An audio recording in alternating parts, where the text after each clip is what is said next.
Okay, when you go into the Year 12 curriculum, you'll probably see a bit more than this, but I've obviously only got the humanities ones here. You don't need to click on geography, click on the general tab, which is here.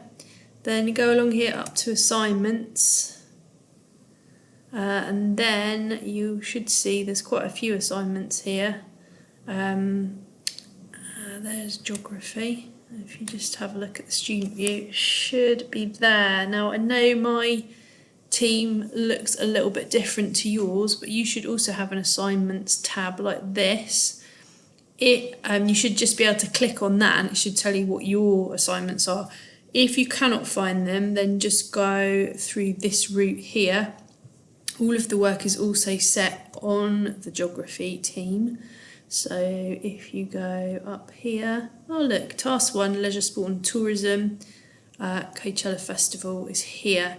If for any reason you weren't able to access it via the assessment, then just download it from here and just email it your response to me. Okay, hope that makes a bit more sense.